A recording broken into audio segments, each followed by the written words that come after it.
Good morning, everybody. Today we shall discuss variation of stopping potential with the energy frequency wavelength of the incident photon. तो सबसे पहले हम concept समझेंगे stopping potential होता क्या है। तो मान लीजिए आपने जैसे ये कोई मान लीजिए मेटल सरफेस है, इसमें बहुत सारे इलेक्ट्रॉन्स यहाँ पे प्रेजेंट हैं। यहाँ से आपने फोटॉन्स को इंसिडेंट किया, तो जाहिर सी बात है यहाँ से जो फोटो इलेक्ट्रॉन्स निकलेंगे मान लीजिए उनका जो एनर्जी है वो के मैक्स है।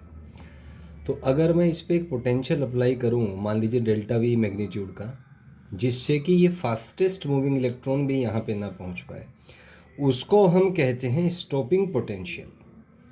तो कुछ पॉइंट्स इसमें डिस्कस करेंगे।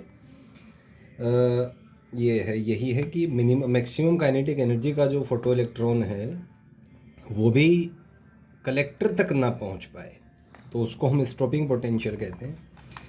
एक चीज़ याद रखने की है, it should be noted that if potential of emitter is taken as zero, तो यदि एमिटर जो एमिट कर रहा है इसका पोटेंशियल अगर हम ज़ीरो मान लें, तो कलेक्टर का जो पोटेंशियल है वो नेगेटिव होना चाहिए, so that no electron will be capable to reach the collector and hence photo current will be zero. तो अगर आप स्टॉपिंग पोटेंशियल लगा देते हैं तो फोटो करंट ज़ीरो हो जाएगा। जैसे कि मैंने पहले बताया कि मान लीजिए कोई सरफेस है, यहाँ से इलेक्ट्रॉन्स निकले, तो इसकी कॉन्सेप्ट ये आएगा कि जो के मैक्स है वो ईवी नोट से कम होना चाहिए, क्योंकि जब इलेक्ट्रॉन यहाँ से यहाँ एक्सेलरेट करेगा तो इलेक्ट्रिक फील्ड की वजह से ईवी नोट एनर्जी का लो उसमें होगा, क्योंकि रिटार्ड होगा।